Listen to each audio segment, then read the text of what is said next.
Okay, so this is ACE week, everybody. We're going to learn about asexuality and aromanticism. So what is asexuality? According to Avon, an asexual person is a person who does not experience sexual attraction. The opposite of an asexual person is an allosexual or Z-sexual person. So if you do not identify as being on this spectrum, you are considered to be allosexual or Z-sexual. It really depends on just what you prefer. So the important thing to remember is that asexuality is a spectrum and you can identify as anything on it. There's a lot of identities that a lot of people probably don't know about that just describe how people feel, basically.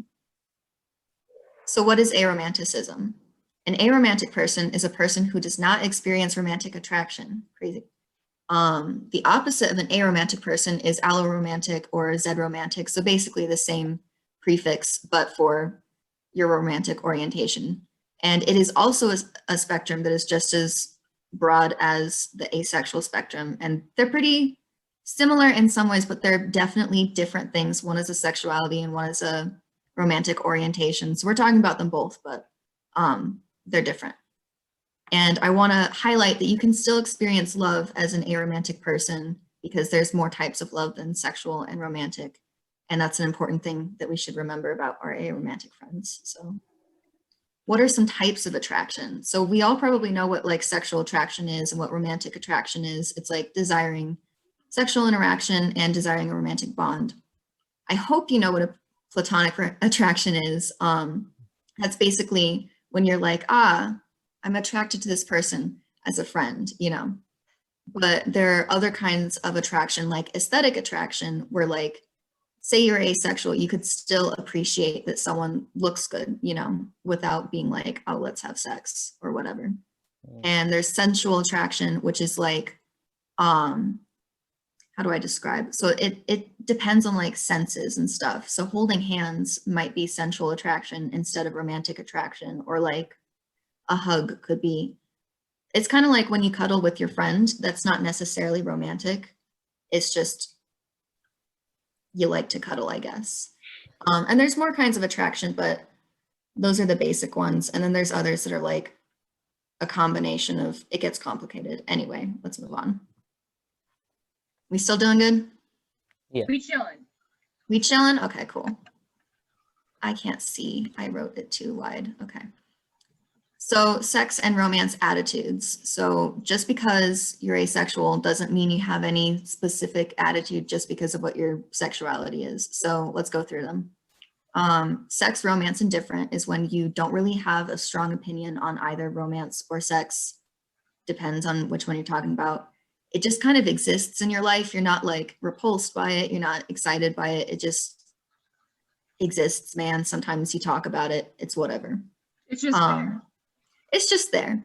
Right. So then sex or romance repulsed, you don't want to engage in sexual or romantic acts kind of thing. So you don't want to do that. And it's different from like sex or romance negativity where it's like, I just have a bad feeling about that in general, no matter who's up to it is what my interpretation of it is anyway. I could be wrong. So then sex or romance favorable is when you like to engage in sexual or romantic acts, and then sex romance positivity is like, that's good stuff, you know. So I want to highlight this because I think this is a misconception that a lot of people don't realize is that asexuals can absolutely have sex. It really depends on who you're talking to. It's up to the individual because some people still want to do that either for like their partner or because they have like a high libido. Libido is different from your sexual orientation, my friends, in case you did not know. So that's something that you should remember is that just because an asexual is an asexual doesn't mean that they're like disgusted by sex or they're like not interested in it or, you know, etc. Because asexuality is different from celibacy. And the difference is that celibacy is a choice and asexuality is an orientation. All good? Yes? Yes. Okay, We cool. chilling. So here are some flags that you should know. So on the left, we have asexual, and that's like black, gray, white, purple. And then on the right, we have aromantic. And you'll see these colors pop up a lot for like the spectrum ones. So here's some other important ones that show up a lot. So demisexuality, if you guys don't know, is when you still experience sexual attraction, but usually only after a close emotional bond has formed with that said person. Me. Yeah. And then gray asexuality is when you do still experience sexual attraction, but rarely. So it's like, I describe it as kind of an umbrella term for a lot of the other like micro labels. Let me get a sip of my tea. And demi-romantic and gray romantic are basically the same thing, but for romantic orientation. So those are some common ace spec and arrow spec flags and orientations. So here are some micro labels that you may or may not have heard about. You can see the three that we just talked about at the top. So here are some ways that people have found describe how they experience attraction, and all of these apply to romantic orientations too. It's like the same prefix can be used for romantic as well, if that makes sense. So if there's anything here you have a question about, I don't really want to go through all of them because that'll take forever. But yeah, so there's examples of micro labels. So I want to talk about ace rings and arrow rings because I'm not sure if you guys know what they are. So an ace ring is a way that asexual people can identify other asexual people in their community, just like in the wild, you know. So you can identify an asexual person if they've got a black ring on their right middle finger. And here's some examples. And some people make them like all fancy, and some people just have like a just normal black ring. I think we've got some people that've got ace rings in the club, so maybe we can see those after the presentation. So black ring, right middle finger. And a romantic ring is very similar to that, but it is a white ring on your left middle finger, and it's also to identify other fellow aromantics in the wild, and they can be really pretty, like this like green one that's got the flag colors on it over here. I lost both of mine like a year ago, but it's fine. And I also want to talk about the split attraction model, otherwise known as the SAM. So if you guys have heard of the split attraction model, anybody can use it, but it is really big in the asexual and aromantic community because it really helps us describe like how we feel, you know. So basically, this model allows people to use a label that separates their sexual orientation from their romantic one. And some people don't like this model, but also it's generally seen as useful and important, and a lot of people like it. So, you know, so here's some examples, and let me know if this is confusing to anybody. But so you can be aromantic and bisexual at the same time. You can be panromantic, asexual, aromantic, asexual, heteromantic, or hetero-romantic, I'm not sure which one, gray asexual, demi-romantic, homosexual, or lesbian-oriented aro-ace are like the examples that I used.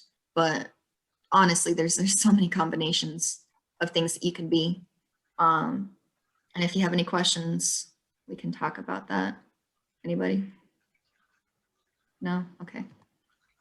And this is something, a little piece of ACE culture that I thought you guys might appreciate. So fun fact, each card, so we all know what like an ACE card is in a deck of cards, right?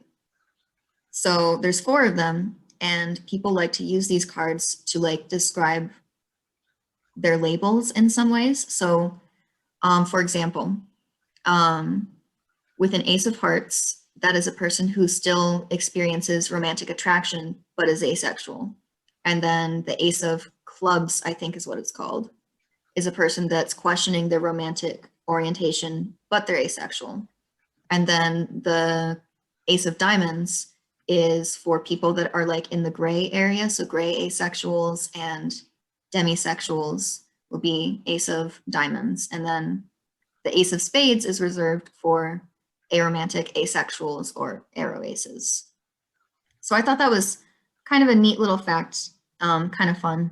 So anyway, what are some other terms and phrases that you guys might not have heard about in the asexual and aromantic community? So asexy is a silly way for asexual people to like talk about things that they just generally like. So you can say it about anything. You could be like, my phone is very asexy if you like your phone or whatever. So that's a fun little word. No romo is something that aromantics use a lot. And it's a pun on the term no homo, which, you know, is kind of like homophobic, but this spin is kind of a way that aromantic people like clarify that they don't mean, hey, I'm romantically attracted to you. So for example, if I wanted to give somebody a compliment, who wants a compliment? I do. Chad does. Chad, you look excellent today. No Romo. So there you go. Now you know I'm not flirting with you, thank goodness. That would have been And let's see, what else? So we've got amatonormativity. That's a pretty big one in the asexual and aromantic community. So it's similar to heteronormativity, if you guys know what that is. You probably should. But basically, it's the idea that people normalize and expect people to experience attraction and also be in relationships. And the reason this can be harmful to people is because, well, like if you've ever had a parent that's like, when are you going to get married? Or when are you going to get a boyfriend or a girlfriend? Or when are you going to settle down, give me some grandkids, or etc. That's kind of not fun for people who don't experience certain types of attraction, you know? And it's also not great for like when you're watching a movie and you realize that all of the characters get paired up in the end, even if it makes no sense, you know? So that's what amatonormativity is. It's a long word and it's hard to spell. I misspelled it like 3 times making this PowerPoint. Anyway, so a squish is what some people refer to when they're talking about like a platonic crush. So if you feel like strong emotions about somebody, like really want them to be your friend, but like you get kind of nervous talking to them, or you feel like some things, but they're not romantic necessarily, you probably have a squish. That's it's so cute. I know, right? Isn't it cute? There's some cute terms in the community. It's great. So then a QPR, I think, is also very important that we talk about because, so fun fact, even if you're aromantic, asexual, or like any combination of either of those things, some people still want to have a life partner that they like move in together with, pay the bills with, raise children with, etc. You know, even if they don't experience that type of attraction. So what do you call a relationship between people who are aromantic or asexual or both? You call it a queer platonic relationship or a quasi-platonic relationship if you don't like using the word queer, which some people don't. And if that's too much of a mouthful, for some reason, they're also called zucchinis. So if you have a queer platonic partner, you can also call them your zucchini. And I don't know why. I just know that they do. So there you go. There's some good terms and phrases. Here are some stereotypes, which honestly are pretty common, I would say. So it's a pretty funny thing that a lot of people say that asexual people like cake because they would prefer eating a piece of cake to having sex, basically is the idea. So you'll see a lot of cake with the asexual flag on it, which is fun. And dragons, obviously, very important. I put a little asexy thing here because I just liked the picture, honestly. Puns are a big deal in the ace community. We love our puns. That's why I'm wearing my little t-shirt today. And I've also heard that some people say that an asexual stereotype is that we have claimed every animal that starts with the letter A. So like aardvarks are asexual, apparently. Alligators and stuff. So there you go, there's some stereotypes. And here's what we do not say to our asexual and aromantic friends. Are you guys ready? Let's get it. I don't even know if I want to read all of these out loud, but I'm gonna read out a couple. So that's a real shame because you're hot. Don't say that. It's great that you're saving yourself. No, you haven't met the right person. Very sadly common. And oh, you see, you can't be asexual if you masturbate. Please do not ask your asexual friends anything to do with that subject. That's quite rude and personal, and a lot of people do. So what else? Everyone needs love. No, please don't say that. Et cetera, et cetera. You know, basically just remember that your asexual and aromantic friends are your friends, and they're not broken in any way. I can't think of a nicer way to say it. They're happy just as they are, and remember to not be normative and stuff. Sorry. And so here's some other great educational resources that I thought you guys might be interested in. When I was learning about this stuff, I watched a trilogy of videos with a YouTuber called Ash Hardell, and it's really helpful. It's like this big series where you just talk about like all these different concepts and terms and things if you've got questions. And if you guys want, I could like copy and paste this and put it in the chat. And then there's also a sex education video, which is like sex education, but like less scary, you know? And then here we have the AVEN website, the Asexual Visibility and Education Network. It's considered like a big education website in the asexual community. So good stuff. And I think with that, we are done with the PowerPoint. Do we have any questions before we move on to the Kahoot? Hello. Don't think so. Sorry, I'm confused right now. I'm trying to figure out how to stop sharing.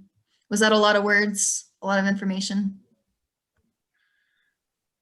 It's good I information. don't.